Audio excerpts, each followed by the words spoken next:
language speaking country. um any English language speaking country, you can take it as any writings, any novels, any work coming from English speaking countries, whether it is a UK, USA, and any other English native speaking countries, or called English literature. So the work coming from these countries, persons writing from the native speakers who speak in English, w- from those people, whatever the work has come out, whatever the literature has come out, we can call it as an English literature. Whereas the literature in English is quite different, and you can the difference between English literature and literature in English is this scope focus is a border level, like covering literature from all over the world. It's not just the native speakers of English, but people who has written a literature from all over the country can take it as a literature in English. So these are the terms we should understand. Then uh, um, uh, through this after you studying all through the topics of your course, by the end of the course you will understand what a student should look into whenever you are reading a book, or because you are taking a literature. So our perspective of seeing a book or judging a book will be different mm, uh, from other people who are not into literature. So as you take in the subject called literature, you will understand whenever you read a book or an article, you read a newspaper or you read anything, your point of view, your perspective will be different. And why it will be different? Because you will understand any person who has written something, be it an author or a scholar or a research scholar, whoever it is writing something, you will judge the book in the terms of not um literature, not your personal judgment. You will not put out your personal judgment, but you will judge an article or a book, whether it is good or bad, through the lens of the literary lens. So how can you do that? When you know the frames, when you know the tools and devices of literature, then you can judge.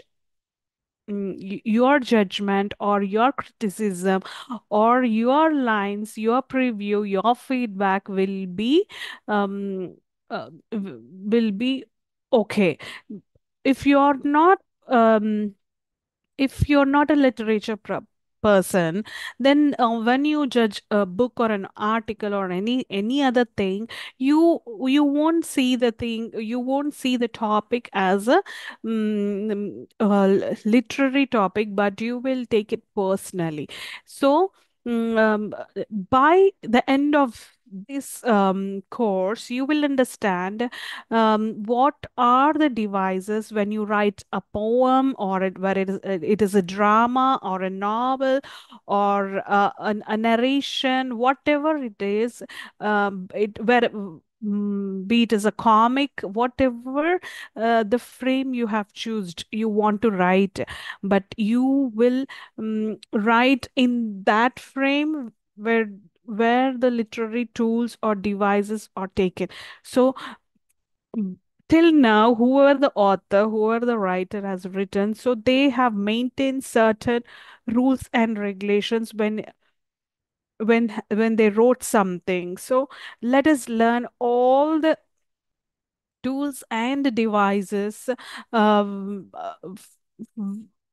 for a poem, for drama, or poetry. So let us understand the briefly about the terms of lit about the literary terms.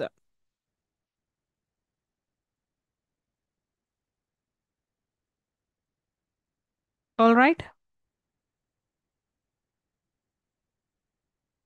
So, as we have discussed already in the last class, your textbook is dealing with all whatever the literary terms are there, from the alphabet A to Z.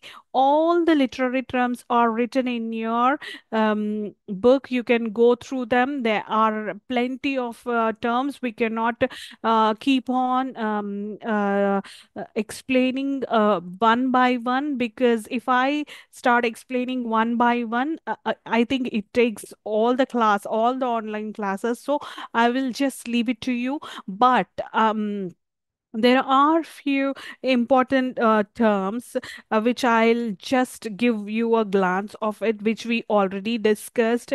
There is alteration, there is anachronism, there is agnosis, and there is analogy, anapest, and anticlimax, anti-hero. We all discussed about all these things. Then there is a protagonist, antagonist, antithesis, and will come to, if when it is come to letter B, you have only three literary terms there. That is blank verse. You have been asking about this blank verse in your set and net exam, so you understand the concept of what is blank verse. And there are so many. When you read them and you try to check your progress with all the alphabets, because I'm going to the next lesson today. So we discussed metaphor, what is simile, what is epic, what is monologue, and there are so many other literary terms. So now, let us go dive into our next topic, which is called literary forms. So these are the literary terms with A and H and D. So let's go to the block two, that is called literary forms. So please go through all your literary terms by yourselves, because I have already given you the out preview of the um, all the terms. So your block two saying is literary forms, and there are two blocks in your course. One, literary form one and literary form two. Literary form one is dealing with the poetry, and literary form 2 is dealing with the prose. Okay. Literary forms 1, we can learn poetry, drama, and literary forms 2, we can go with prose and fiction. So mm, let us go into our class. We are dealing with poetry. This is one of my interesting topic. Whenever it comes to literature, there are so many genres, like drama, foreplay, and there is prose, there is poetry, and all the things, etc., etc., etc. Sorry.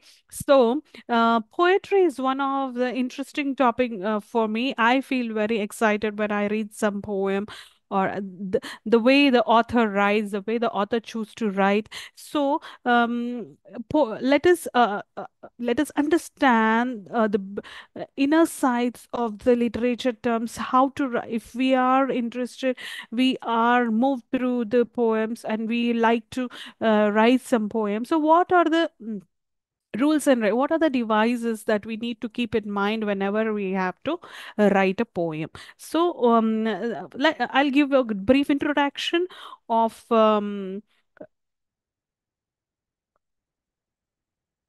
of the poem. Okay. First we need to understand what poetry is, right? When we talk about poems, we should understand what poetry is.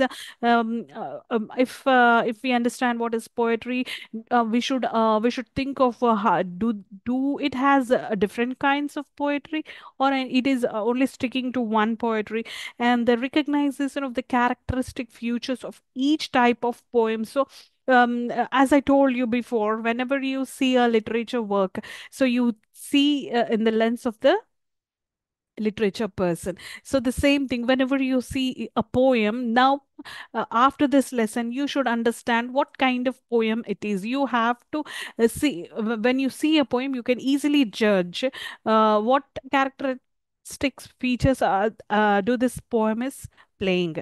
So connect the explanation of the kind of poem with an example. So poetry is a form of literature that uses that uses the best words in the best order. What does it say? What is a beautiful definition of the poetry? It is nothing but the best words in the best order. So you are putting whatever the words in this world are there, you're taking the best words, choosing the best words, and you are placing them in a best order, not an irregular order, in a best order. Poetry is nothing but the best words in the best order. So what a lovely explanation whoever wrote the book has given us. So poetry use words for their sounds as well as sense. So you keep it in your mind that poetry is always deals with the sounds and the rhythm and the sense. Okay. One is poetry is dealing with the best words in the best order, and then the second thing is poetry uses not only words, but their sounds as well. Language and rhythm together create meanings in the poetry that are quite different from the prosaic meaning of the words. So, what do you understand by this term? It is nothing but they if you for example, if you take a comedy poem, if the narrator is telling a comedy, giving a comedy flavor in his poem, so that means the frame of that poem is a comedy version. So whenever he's taking a words, we look into that poem through a satirical way, or the fun way. So here, what is it is saying is nothing but the language and rhythm together create meanings in the poetry. And poetic words use words not so much to convey information but to express feelings and emotions. Um, See, whenever you write a drama, then you end with some moral saying or some teachings. If it is a spiritual play, you tend to say you tend to give a summary of the spiritual things, or a political wise. But when it comes to poem, you rather choose to be low. You don't want you will not try to give a lengthy explanations, but you will put it in emotions and feelings. That's what poetry is about. The word poetry comes from the Greek word. From the childhood we have learned many things, and every word is derived from either it is a Greek or it is Latin. So now here poetry is also a term derived from the Greek word, which means to make. Poetry is to make. The history of poetry is an old as the history of human language itself. Because it uses rhyme or rhythm, poetry is also easy to remember. That's right.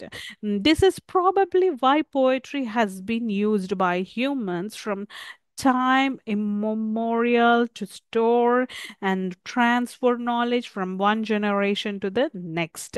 In poetry, words and sentences are arranged differently from the way are done in prose, and therefore a poem appears differently on the page.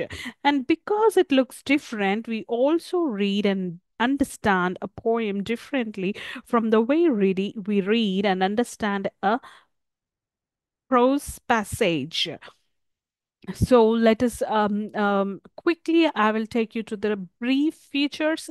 Now you got a glimpse and you got an idea of what does this poetry means. So just in a four lines, you understand that the poem is a musical playing. Most of the poems we can sing, and the sound and emotions, feelings, everything together becomes a poetry. So it is musical, poetry is musical, and it has rhythm and beat. It has lyrical quality with the rhyme. It is easy for one to sing it as a song. It is considered as it expresses many emotions in a few words. It lends itself to different interpretations. So, you now you have kind of have an idea what is poetry is. The poetry is completely different from prose. Poetry has a musical rhythmic feature and also a beat thing, and the lyrical quality of the lyrical quality with rhymes. It is easy for anybody to sing. So there, when we keep the meaning and its features aside, do we have a single way of writing poetry? No, there are so many different kinds of poetry. Um, let's talk all. I'll take you through all the poetry kinds of forms. One is acrostic poem, and then the second one is ballad and burlesque, concrete poem, and then there is a dramatic monologue, then there is a elegy. We already discussed so many of them in your previous topic, which was literary terms. In that, we already discussed few of the terms, and these are the poetic forms. One is elegy, and the other one is epithalamium and idyll. Then there is limerick, and the last one is lyric. And last but not the least, there is also a narrative poem. And you have another topic called ode.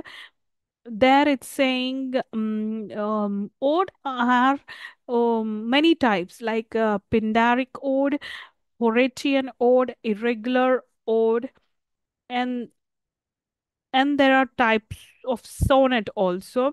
There is sonnet and there are types of sonnet. In the types of sonnet, there is an Italian sonnet, and then Spenserian sonnet. There is also English sonnet, and there is modern sonnet. So this is all about your poetry. So let's go to our first poetry form. So, what are you saying there? Remembering all those A to Z is kind of difficult, but at least you have to remember what are the kinds of poetry we have. So, if you take the first point, acrostic poem, it is nothing but it is short and descriptive poem in which the first letters of each line form a word or a phrase. The first letters of the poem might be by the little or the character or a new idea of the poet wants to introduce in order to surprise. So acrostic poem is dealing with the first two letters or first two words. Remember that acrotic, the first kind of poem, is dealing with the first phrase of the line. In your poem, the first line and the first phrase of the line, or that two words or a little phrase. So whatever it is, the author will come up with a new thing to surprise the audience or the readers. So this is called acrostic poem. It is usually for the younger audience who can explore and find the hidden meaning to attract the. This is usually to attract the younger generation. Following the two examples of the acrotic poems, or we can take from Mr. Keats, the first letters of each line from the poem. He has if you take the poem from the John Keats, Keats is nothing but John Keats. He started his poem in the Georgiana August Keats. So in his poem, he has introduced his sister with kind sister. He says kind sister in the first phrase, in the first line of his poem. So there he is mentioning a kind sister. So he's coming up with an idea to introduce his sister, and he is saying his sister is kind. So it's an interesting thing to surprise anybody to understand. When you want to read a poem, when you're reading the first line itself, like a kind sister, you tend to understand what the narrator is trying to say. So then you tend to read whole the poem, why his sister is so kind. So why, what she done in in her life, that narrator is addressing her with the word called kind. So we tend to get thrilled, and we try to finish off the poem. So this is a kind of strategical way playing with the younger minds. And there is another example by Paul Hansford. He has written in his poem, set among hills in the mindset of five valleys. So set among hills in the mindset of valleys. So here, this is an another way of writing acrostic poem. But here he is not coming up with an I. He is not talking about a person, but here he is talking. He's coming up with an idea. What is the idea? He's talking set among hills. So these sort of poems fall under acrostic poems. So then there is the next poem called ballad. This poem is this term is very interesting. You have to remember, because many of the writers choose to write their poetry in this form. So many authors like Shakespeare's, and you take it uh, John Keats, and there are other few great writers who mostly choose to write their poems in the form of ballads. So now let us understand what is a ballad. It is a song, poem. Of course, we are discussing about only poetry here. So ballad can be a poem, and then ballad can be a song, or a story in short stanzas. It can be a story. So, understand, ballad can be a story, ballad can be a poem, and ballad can be a song. So, when it comes to a narration of the story, it is not a big a story like a drama, but it's a short story in just a in short stanzas. Okay, the theme of a ballad can be what can we choose to write in a ballad frame? We can write that can be a death of a person, or death of something, or it can be about love, sorrow, or any other subject which can move the listener emotionally. So, when there is a concept called emotion, feelings,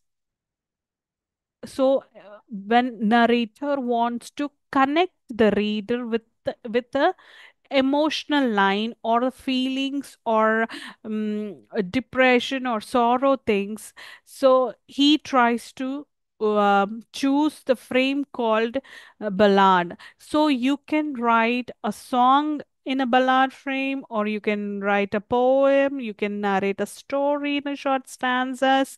So whatever it is, you can choose to write, but the topic of your ballad should be a death, or a love story, or a sorrow thing. And that means, you see, death is again emotional, love is again emotional, sorrow is again emotional. So anything which is connecting to the feeling, sorrow, and emotionally you're getting connected to the topic, then then it is called as a ballad. It might also have a last stanza which is didactic, teaches us a lesson. So that means the summary, or something which is moral. You'll get a moral from the last stanza of the poem.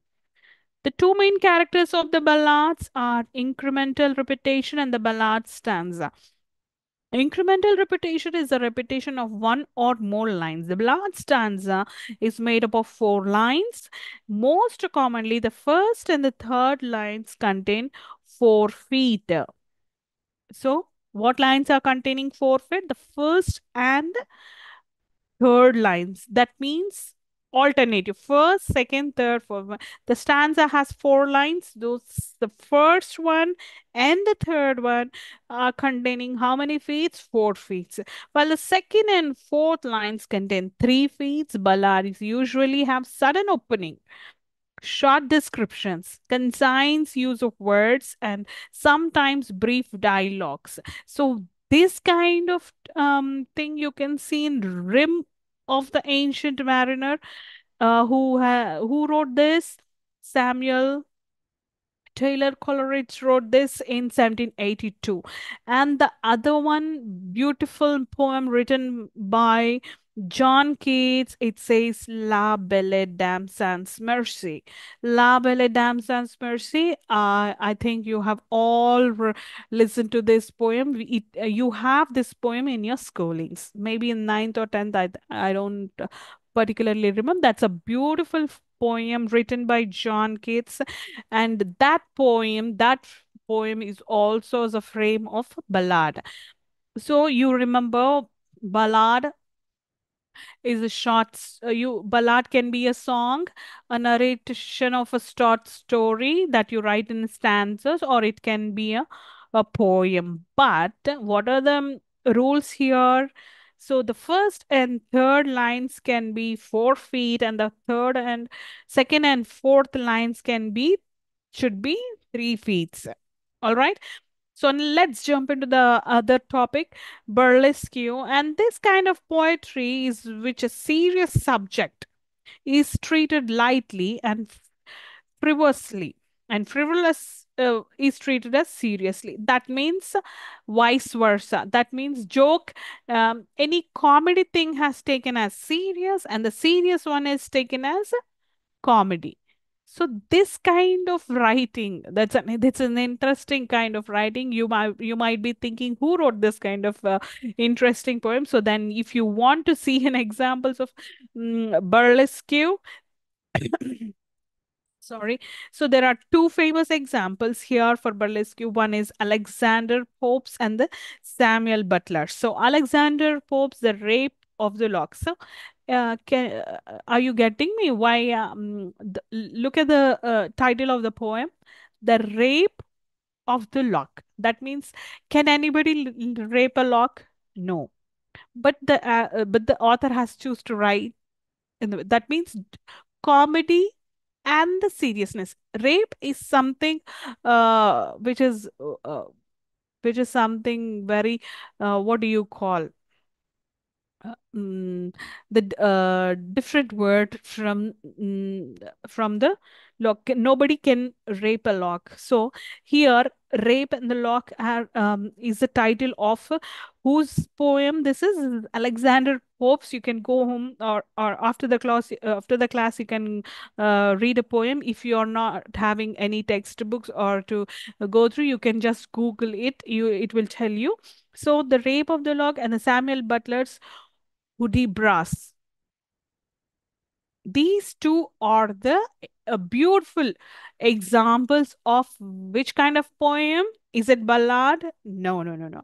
It is burlesque frame of poem. So what happens in the poem? Is it do we write an emotional love or sorrow or anything like that? No. Here in burlesque poems, what happens is you will take a serious topic very light, or very light topic seriously.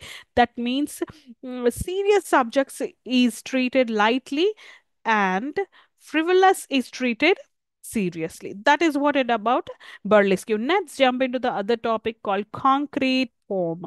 A poem has rhythm and emotion, but it is arranged in a shape that presents its title or one of the themes. Then it is called the concrete poem. The letters, words, and line lengths are carefully designed so that the poem gets a shape. It is also known as size poetry. So concrete poem has another name for it, which is called size poetry. Following is a concrete poem titled Impressions of a Leaf by Taylor Pedersen. Sorry. So, what is an example here for concrete poem? Concrete poem has Impressions of a Leaf is a poem, and who has written it? By Taylor Pedersen. So, if you look at your textbooks, uh, then here in the concrete poem or size poetry, here you will see the impressions of leaf. So author has tried to put his words in the impression of leaf. The size, the shape, the size of a poem is matters here. So the author is trying to frame a leaf in his words. So this is called concrete poem. So I will just quickly read the poem. A leaf floats freely by, its thin edges collide onto cement, cell walls shaking briefly, chloroplast pigments recoil, dendritic veins drained of color, sickly stomata, gangrene stem, passing pedestrians, footprints, flatten and churches cuticles, musty earthworm scent, rise from the dirt, decay ensues, adding from to earth.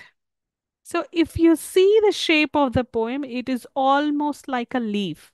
So, that's how the author named this poem called The Impressions of Leaf. So, it is all about the shape and the size. So understand, it is arranged in the shape that represents its title. Understood here? Or one of the themes. So if author is taking a theme or an title, so as a title, Impressions of Leaf, same in the title there is a leaf, and the author also put his words in the shape of arranged his words in the shape of leaf. This is what is called concrete poem. So now we understood what is acrostic poem, then there is ballad, and then there is burlesque. Ballad, we deal with the emotion of love, sorrow, death, any such thing. But the narration of the story should be in a stanza, and one and third line should be of 4 feet, and second and fourth line should be of 3 feet. This is how we deal with the ballads. And there is burlesque. Here in burlesque, the, we need to understand the serious subject is treated lightly, and frivolous is taken seriously. The light subject has taken seriously. This is this type of poem is called burlesque. Then we just spoke about concrete poem. That means arranging your words that suits to your title or your theme. And then there is acrostic poem. Here you try to introduce your first words, first phrase, or first line interestingly, surprisingly, with an idea. You'll come up with an idea or a interesting words. This is all about acrostic poem. Then there is a dramatic monologue. What is monologue actually? We already discussed about the term monologue, didn't we? In the literary terms, there is a topic called monologue. A monologue is nothing but first you need to understand what is a meaning of monologue. Then you will understand what is dramatic monologue. So monologue, especially used in play. Okay, that means the place, the theater plays. Um, who comes in our mind when we say a play? Obviously, it's a Shakespeare, where the speaker reveals his thoughts to the audience or to any other characters. Monologues can be further categorized into interior monologue and dramatic monologue. As I told you, there are two types of monologue. What is interior monologue? Is often used in novels, plays, and movies where the character externalizes his or her thoughts and the audience gets a glimpse of the inner working of their mind. This is called a stream of consciousness technique, for which Joyce novels are famous. When they come to dramatic monologues, mostly used in poems. That's why we are talking about dramatic monologue in the poetry, where the character speaks to a silent listener. The presence of the listener is only assumed by the use of some words by the speaker. For example, read the following. We can we sorry For example, we can take Robert Browning's poem My Last Duchess. This is also one of the beautiful work of Robert Browning's. You will have this poem in MA English. Then all smiles stopped together, there she stands, as if alive, well pleased to rise, will meet the company below. Then I repeat.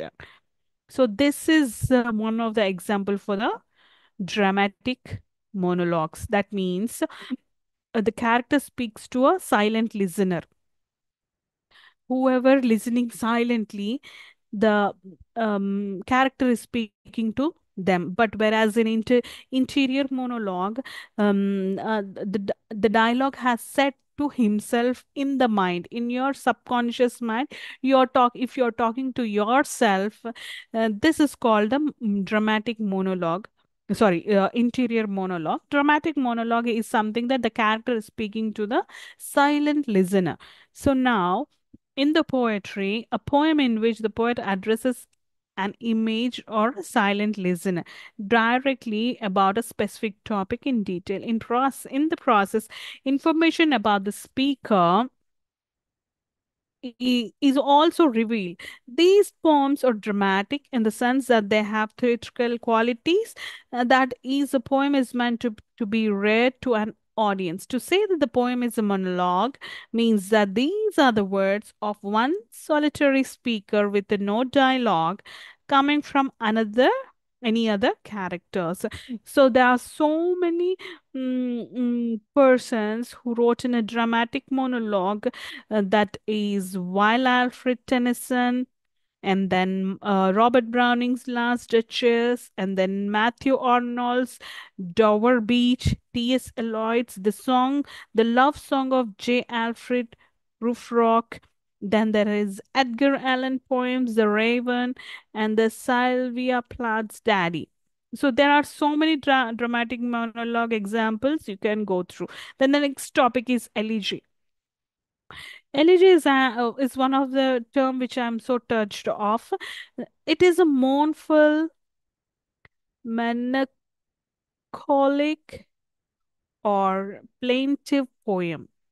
What is mournful here? Some sad thing happened in their life. It may be a death or some tragedy happened in their no, and they are in so much of agony, pain, in their life. So when the author is in such kind of situation, he tries to write an uh, poetry form called elegy. Okay, the elegy began as an ancient Greek metrical form. Why is it saying metrical? That means you have to follow some rules and regulations, as you discussed in the in which form was it?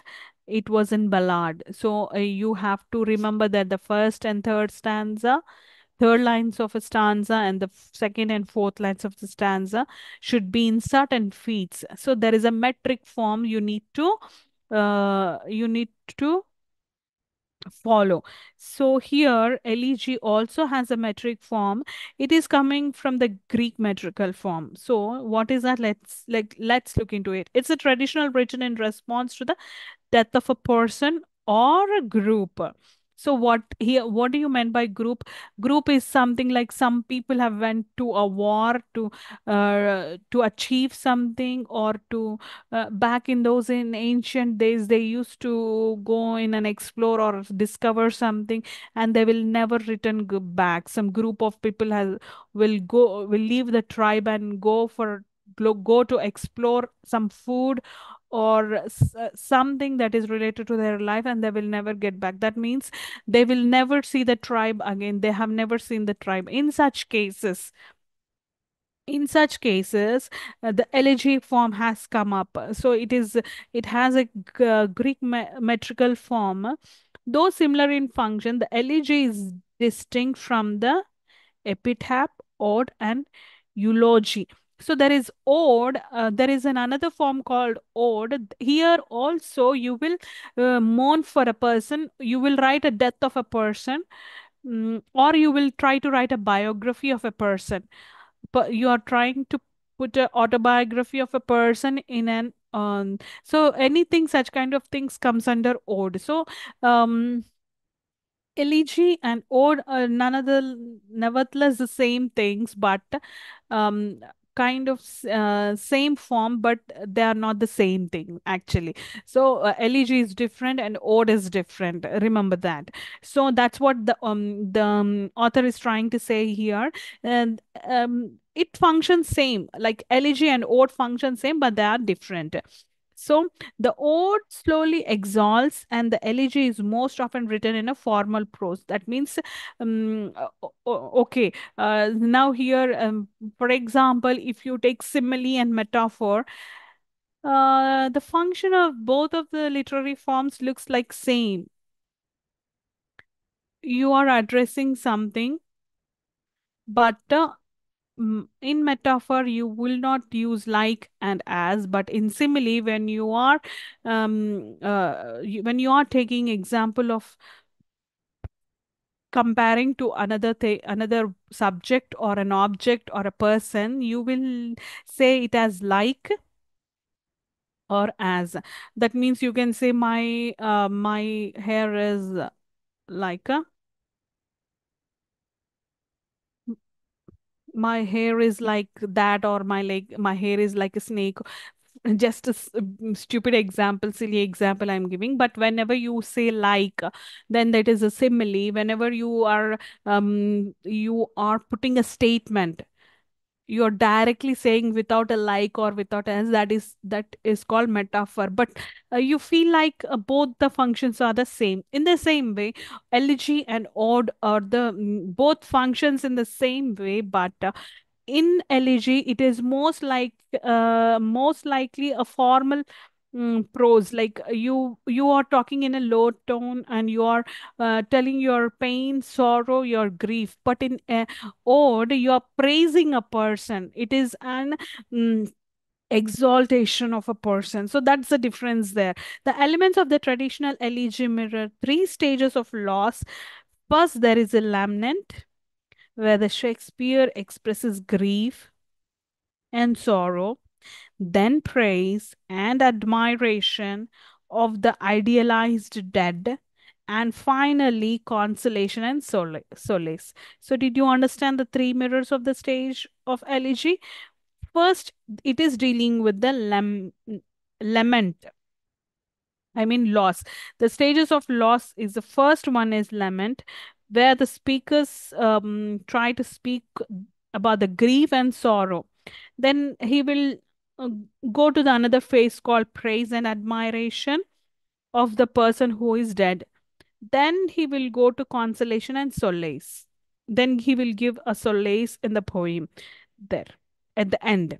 So, where can you find such kind of poems here? The Emily Dixon's The Doomed Regard the Sunrise. Go check the poem The Doomed Regard the Sunrise by Emily Dixon. There you will find a beautiful elegy. Then the next one is epithalamium, also spelled epithelium or epithalamy. It's a song or a poem. It is written for the bride or the bridegroom. So, anybody who is writing a song for a bride or a bridegroom, or a bride is writing for a bridegroom, or a groom is writing for a bride, any of these forms come, any of these poems comes under what? Epithalamium. Then there is another term called idyll, also spelled as idle.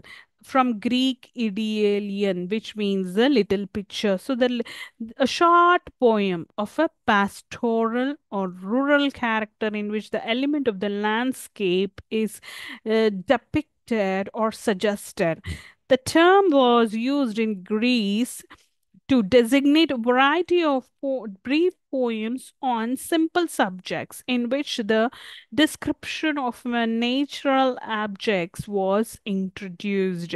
So, ideal is nothing but a short poem or a pastoral or a rural. It is writing about a short poem about a character or a pastoral or a landscape. So, these all deals with the ideal. So, William Blake's The Shepherd, he's writing about whom a rural character.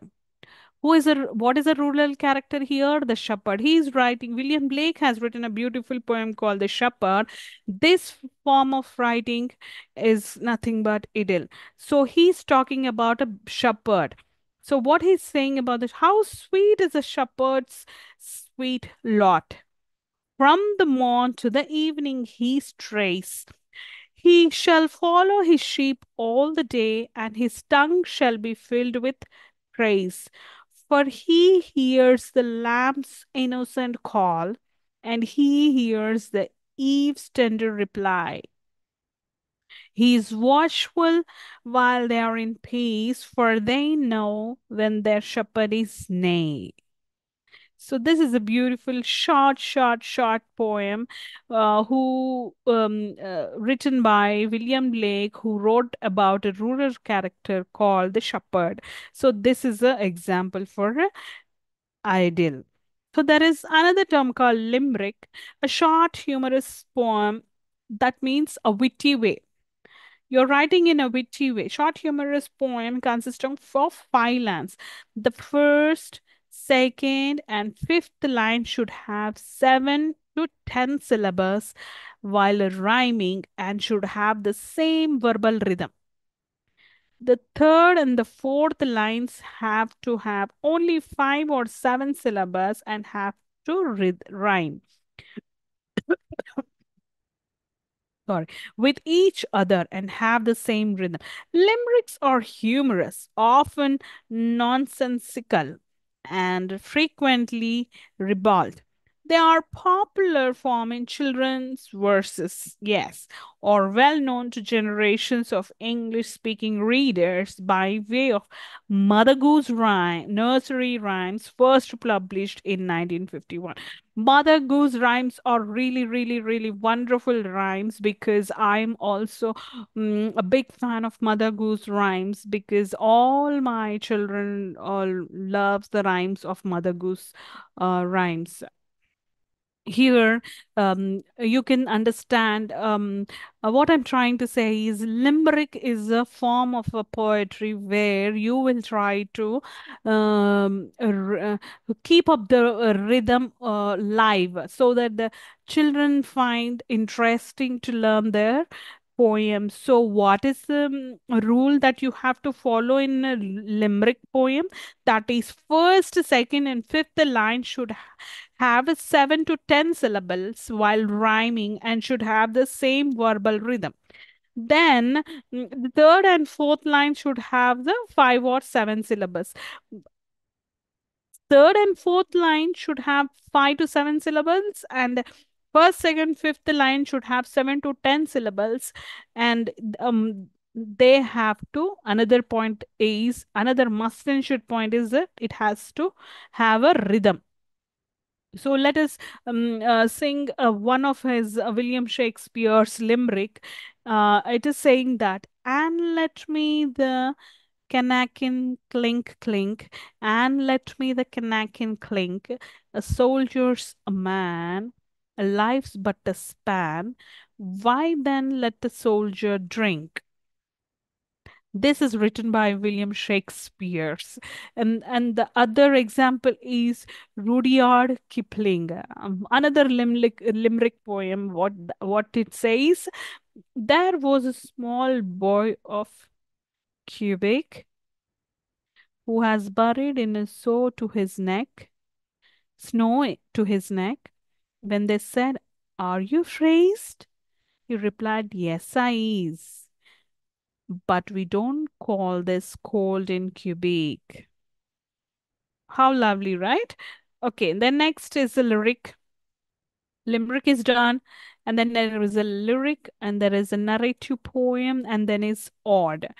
Lyric, you we generally understand this about the words. So whenever we sing a song, we will tend to ask who written the lyrics. So the lyric of the songs and the words which a narrator has written.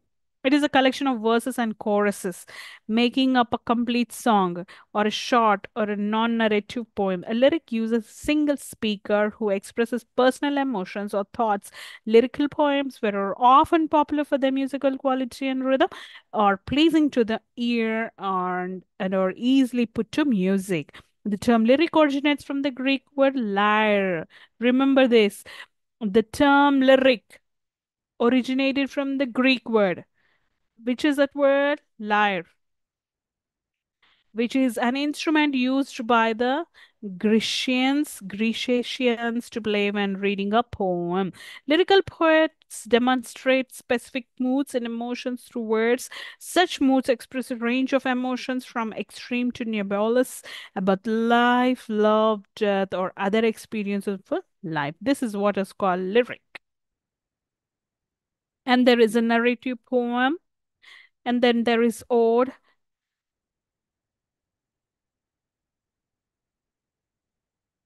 And in ode there are another different types of words, but let us discuss about these topics in our next class. um that's all for today because we are running short out of time. Let's meet in the next class. um for today, I think you got through what are the literary forms of the poetry. You understood what are the kinds of poetry we have, and we understood what are the specific features of the poetry. Right? We will meet in the next class. Take care and bye.